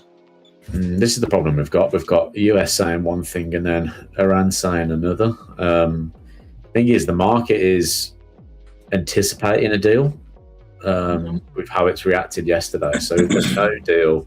Oh, here we go. President Trump to deliver remarks at 9:30 BST, 4:30 Eastern, I think. So whether that's an announcement of some sorts, I mean, we're just getting headlines all day basically saying that there's a 50-50 chance. I was just checking out Brent crude oil as well, just to, because this is what a big driver of the market is right now. I mean, I've kind of separated it into two sides. This side between the start of July and the end of July was pretty much the escalations where we saw continual bombing. I think there was like 12 days of bombing between the US and Iran, and we saw prices move from the low 70s up to that $100 a barrel again. And then this is the price action on a potential deal that we've seen. So, it's trying to split into whether we're going to get a deal or not. And I think, it kind of depend a lot on what happens in the next 24, 48 hours. If we see that there's no news within that time, then the market might start getting a little bit spooked. We might see oil prices start moving higher, gold moving lower again, yields higher. If we do see a deal, though, I think that's going to be massive, because usually that comes with some kind of ceasefire, and oil prices will probably be trading back down towards this $70 a barrel area, which will obviously be very positive for gold, very negative for US dollars, which is the way I'm kind of looking at it. Dollar data has not been good over the past, 4 weeks or so, especially when it comes to like inflation calling and stuff. So the bond market is high just because of what's going on in sort of geopolitics, and if that does start to cool, then the dollar weakness could still continue in the short term. So I think that's just something to keep an eye on. If everyone is wondering what the driver might be going into the next couple of days, just keep an eye on the headlines. There's these headlines coming out, and then I was looking at the Independent that's just reported that Trump warns Tehran will be hit very hard unless Hormuz reopens. So there's been more kind of talk about, a re-escalation of things, and I think that's why we're seeing oil prices just not kind of continuing to really aggressively move over the past sort of trading day so far. So just keep an eye on this market. This market, if you are a gold trader, it's going to be impacted by what's happening here, especially like we talked about in the yields all the time. I'm going to be a broken record about that, but just keep an eye on this chart as well. If you do see it starting to climb, breaks at that 4.1%, that will make me a very, very bullish trader on gold, and I'll be looking to buy sort of every pullback in that sense, however that may look.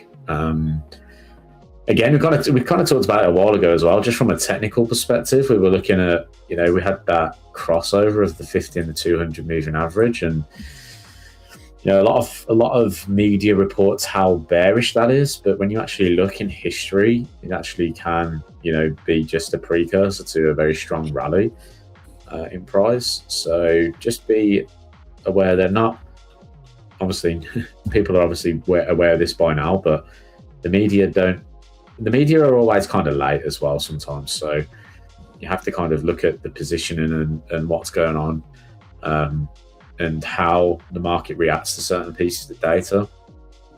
So yeah, keep an eye on the escalations or the deal. We shall see. Let's see what Trump says this evening. But if anyone is trading around that time, maybe give it a lower risk. Mm-hmm. Yeah. Makes sense. And also, we have a really important announcement for people who are trading on DXTrade. The DXTrade will be performing upgrade to their platform coming weekend on Saturday, 8th August. Therefore, the platform will be unavailable from 11 to 14 CET. So if you're managing your swing trade, make sure to close it, or maybe put your stop to at a good level. There's a question from Robot. The question is Bitcoin reverse correlated or delayed? I just think, like, when it comes to Bitcoin at the moment, I don't think it knows what it wants to do. If we look at how long this thing has been sort of trapped between these prices for, going back to early June now, usually Bitcoin thrives in an environment where there's lots of capital flowing and there's lots of sort of risk on in the markets, and it's been very subdued because of what's been going on, and people are just looking for assets that are going to give them a better yield versus Bitcoin. I mean, it's obviously been very, very bullish, and those that were bullish back in 2023 had made very, very strong return. But it's not looking great for the crypto market at the moment. I just think it's not as talked about now as it used to be. So there's not that many eyes on the crypto space right now, which is kind of, I wouldn't say adding much sort of volume into this. So yeah, I think it's just at the moment, it's one of those markets that is just on the downside. Until it kind of breaks that 70k barrier, I think it's very much on the bearish side of things. Maybe a move down into that 54k could be the spark that people start going, looks cheap enough. Maybe we'll start buying some stuff. But I just don't see, if I had some spare capital right now, it's not going into a market that is in a downward trend, put it that way. It's not going into a market that hasn't been doing anything for a few weeks, and if it has been doing stuff, it's been going down. So I'd be looking more across other markets. So it needs an influx of something. It needs like a big catalyst to really get it going. I think when Trump came into power, everyone was like, this is going to be the best thing for crypto because he was going to deregulate it. Usually deregulation comes with some kind of bullishness because people can trade it more or people can use it more without much red tape. But now it seems like it's not as spoken about now. Especially even across media, you don't really see, Bitcoin headlines that often in big media outlets at the moment. So only when it seems to be crashing or Michael Saylor comes out saying that he's selling it or something or buying it or whatever, you get some kind of, little bit of a boost. So yeah, for me at the moment, intraday, you can trade it intraday still, sure. Looking at the movements between. But whether it has a kind of correlation with what's going on, I think right now, not so much. I know when the war really started to sort of escalate again, we did see a little bit of downside. But yeah, I just don't see it at the minute. I don't see it. We've seen NASDAQ break higher. We're seeing US stock markets move higher and stuff. But it hasn't really followed through yet into the crypto space. So yeah, we need some kind of catalyst. What do you think can be a catalyst? Do you think rates are gonna do it? Do you think the eventual end of the war with Iran can do it? Yeah, rates could be a big part of it. If there's looser financial conditions, then there's more money flowing through markets. So yeah, that can be a big catalyst of it. If we have a look at kind of Bitcoin through 2022, this was the situation where inflation was rising and interest rates were climbing, right? So you had that downward move in Bitcoin, and that's very similar to the situation we're in now. We had the supply shock, and this has pretty much been the start of the US-Iran war, right? That we've seen this decline. So those inflation pressures have built up. So yeah, I think big part of it is rates and seeing where rates are going to end up. If we see interest rate hikes coming in, then there might be an opportunity for Bitcoin to start thriving again. And I say that because the market's forward looking. So at the moment they're trying to price in the hikes. If the hikes do come, then you have to expect tighter financial conditions for a little period of time. But you do usually see inflation come down in that environment, and then they'll start pricing in the chance of rate cuts in the future. So if we start seeing a shift to interest rate cuts, then I think, definitely Bitcoin can thrive again because the markets in general they'll have more capital to play with. So yeah, maybe a catalyst like that. Maybe the end of the US-Iran war, because I do think that will lead into, again, that rates expectations and pricing. So either one of those I think would be pretty positive for Bitcoin. It's just whether it flows directly into Bitcoin straight away. It might be, a little bit sort of lagging in that sense before we see something going off. Lena says we need some funny memes to get the crypto talking again. Maybe.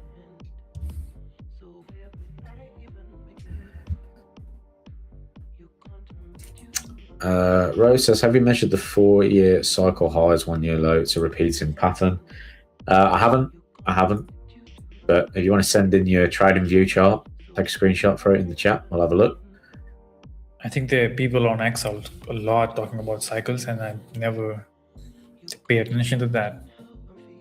Yeah, there used to be like a log chart that you could look at, and it would show like the low and stuff. I think actually Jonathan's mentioned it a couple of times, maybe. But yeah, I just I look more at kind of like flows and stuff when it comes to the assets like this, because I just think this is the ultimate fear and greed index, really. It's because it's now it's not as an unknown market as it was back in the day, but it's still a bit of an unknown asset. I don't know. I mean, I'm not obviously deep into the crypto space, so I don't know anywhere where I can go and really like purchase anything with Bitcoin at the moment. Like I can't still walk into a shop. I know this was the big dream for Bitcoin. It was walking into a shop, purchasing something. Yeah, You can. You can. Well, in some countries, yeah, depending, like, but you technically have cards that convert crypto to fiat. Yeah. I mean, And I the don't big think I problem would ever do by, that. But you know, like the big problem. Well, I mean, because if you don't consider it as a like investment, but but the bigger problem why it's not really implemented is because they try to track it for taxes and stuff, and like it's almost not possible. So they're cutting all the opportunities to develop the space. So I don't think until this is structured and like they find the solution to, government to keep the hands on the crypto regulations and taxes, we go in anywhere with that. yeah, but I had this argument at a crypto. So I did a crypto event like a few years back, and I was like a speaker at one, and I had this argument with somebody because they were like, well, that goes against what crypto stands for. And I was just like, well, how do you expect it to ever become what you want it to be without some kind of oversight? That person ended up walking out of the Yeah, people are like, it goes against what crypto stands for. Yeah, but you live in a real world, not a dream world. I'm sorry to break it down for you. Yeah, Like exactly. it's like it's not suddenly gonna government is not suddenly gonna disappear, and we have a free money and not pay taxes. Yeah. It's like it's not gonna happen. So No. there are some countries, obviously, like BRICS, structure and everything. They're trying to make a digital crypto and I think like digital currency. And I think we are going there, for example, in Asia, in some countries and everything. But it's not gonna be like a free fall. No, exactly. We hit the 40 likes, Ayush. Yeah, we did.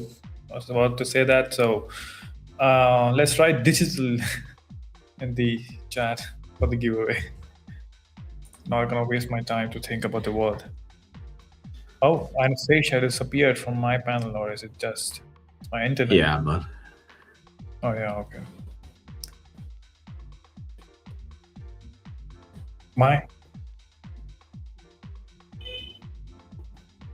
Oh, you said her. Your. What he's saying, Jonathan, can you please translate?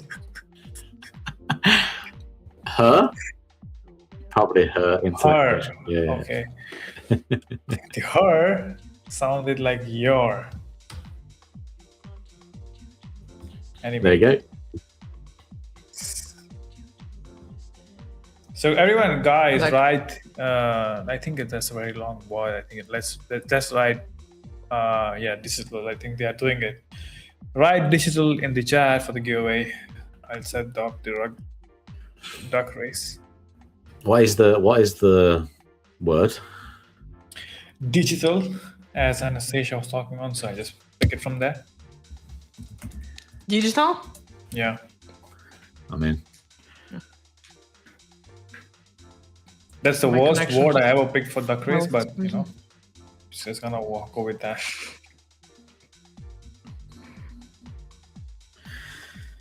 have you guys read any trading books? I've had a new book for my birthday. Oh, Or one of my favourite traders. It's called Trade Outside the Box. oh yeah. Brent Never heard of Donald. that one. It's brand new. It's his new book. But he's wrote some books called Alpha Trader that I've read, and one that was, what was the other one called? Can't remember what the other one was called. But I've read pretty much all of his books. But he's like an FX trader that's traded works for like hedge funds and owns a big hedge fund. So I like to read some of his books. So I'm gonna get into that one. Do you guys read many books when it comes to trading, or do you are you more video watchers? I'm more of like the summary books, which compresses all the knowledge. Instead of reading, I know I used to read it, but it's very difficult to finish one. Just get the sauce and move on to the next. And I know it's not the right way to read the book. You just like to summarize them. Yeah. So more of like maybe audiobooks. Yeah.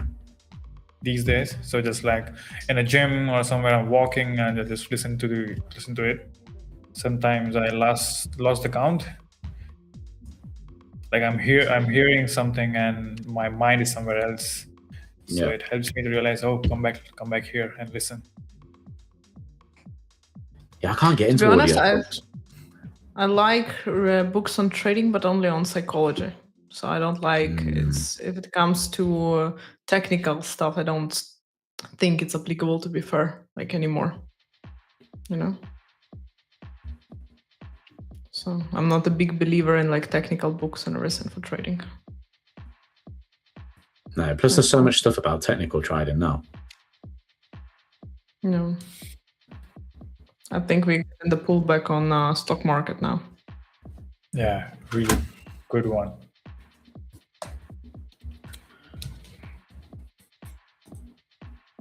And the ES is kind of changed the strength and weakness. NQ is not doing so good for shots. And ES is. Come on, gold.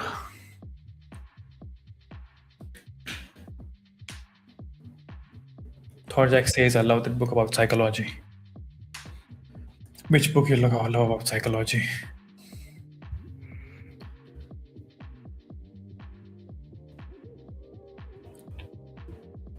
Okay, so I think that's it. Then I'm gonna make the list. Or maybe we should wait for a few. No, we're not gonna wait. I think everyone was already ready. Yeah.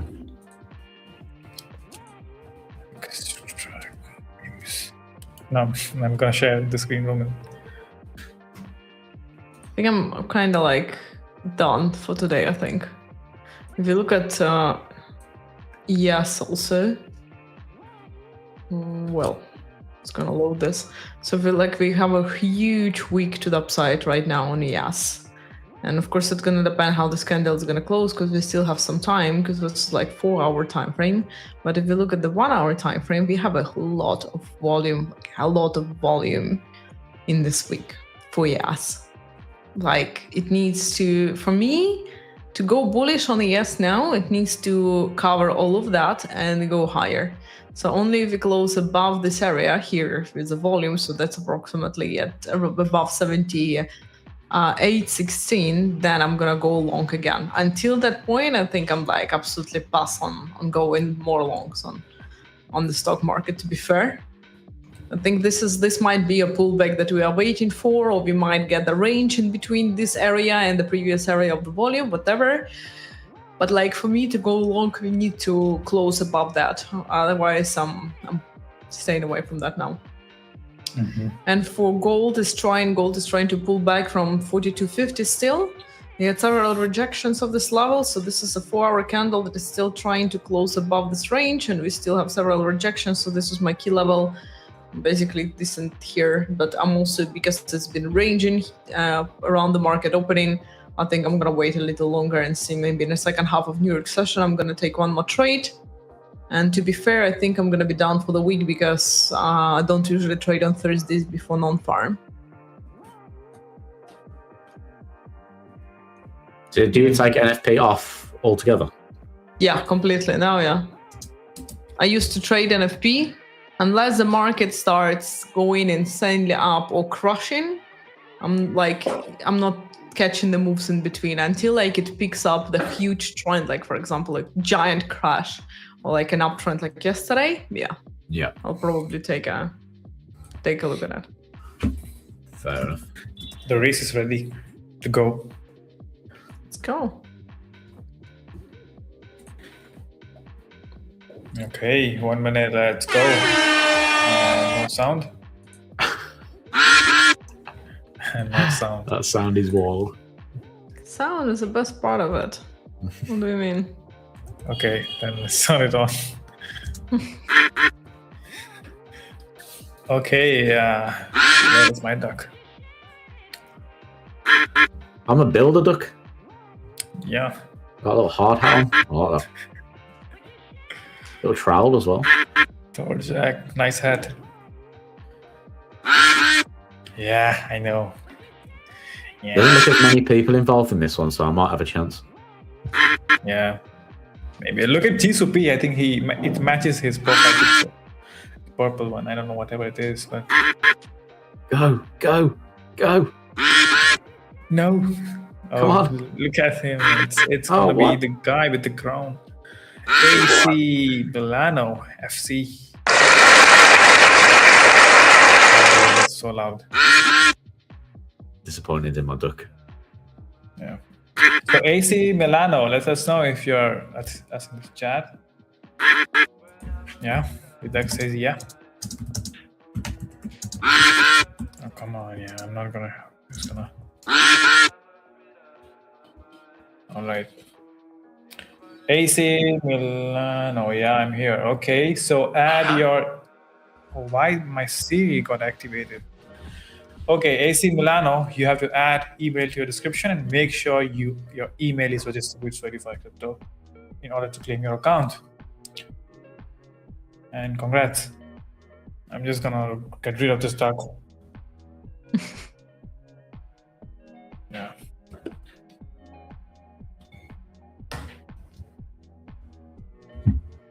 Finally. Yeah, finally you won.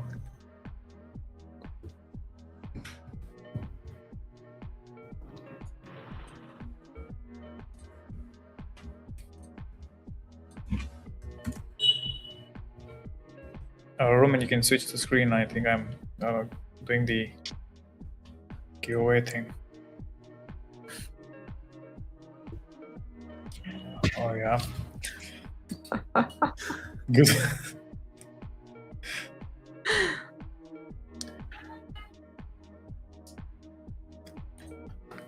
Okay,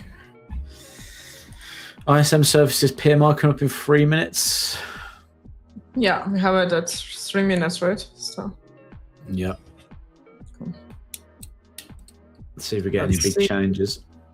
let's see if that's gonna push the further upwards trend on the stock market. God, I need my coffee. I sleep so bad recently. What's your go-to coffee? What? What's your go-to coffee? Sorry, what? I didn't catch that. Like, do you go for like a latte, flat white? So I used to drink flat white, but normally now just like a cold brew because it's hot outside. Yeah. And they made something here in this small cafe. They made something like it's called a nitro cold brew, Okay. which they basically shake it, and there is like a small bubbles of air inside of it. So it's like a little creamy, but no milk. So it's just perfect. It's amazing. Oh, nice. That sounds good. So I Good like to since some time I like my coffee just black. To be fair, Yeah. so I'm getting away from flat white. Yeah. You? Fair. I'm a basic latte guy. with a sugar-free caramel shot. That's a bit of me. I had a free one today as well, so I only got a free one earlier. There's a coffee shop Nice. literally like 5-minute walk from me, which is just dangerous because I'm there all the time. And like, I just walk in now and they're like, latte? I'm like, yeah, please.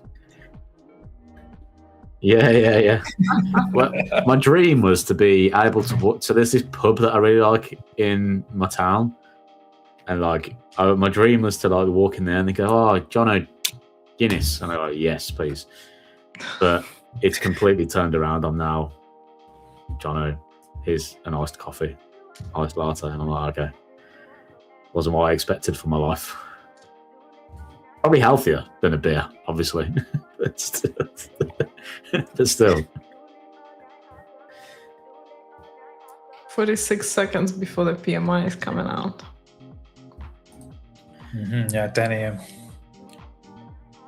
Jonathan's message as well, just saying that DX Trade will be performing an upgrade to their platform coming the weekend, Saturday the 8th of August. So The platform will be unavailable between 11 and 2 CET. So just be aware of that as well, guys, coming up. We'll mention that over the streams in the next few days so that you can be reminded. We've got 11 seconds to go. Let's see if that news spikes anything. Anastasia's ready with the buy on the button. Let's see.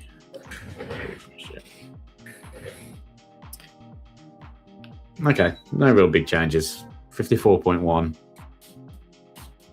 Nothing really changed there. A little bit lower than forecast, but still above 50, which is usually a good sign. We're gonna have to wait for a few minutes to settle this down and then trade. Maybe near 10:30. Yeah.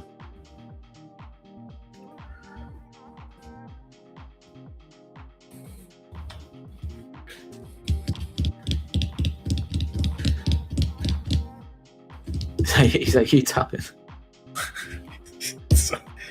Got to turn off my mic. Anyway. Stressfully stressing. Yeah. Are you in a trade or something? What's going on? No. Okay. No. He's stressfully stressing that he's missing out on the move. Yeah. No, that's in range, so just gonna wait for 10:30 then. Yeah. Right.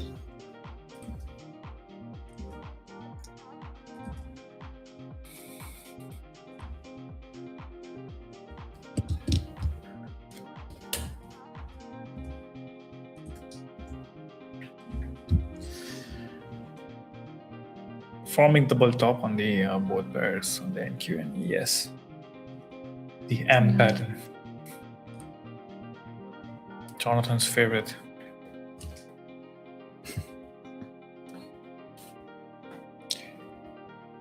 Gold is trying to climb higher as well. I think I'm just gonna wait, to be fair. Yeah. Okay, guys. Cool. I think that's it for today. Yep, that's it for today. See you guys tomorrow. With same energy. I mean, we need triple espressos across the board tomorrow, I think. yeah. Yeah. Cool. Okay, guys. Thank you so Cheers, much. See you. Thank you, everyone. See you, everyone. See you tomorrow. Bye-bye.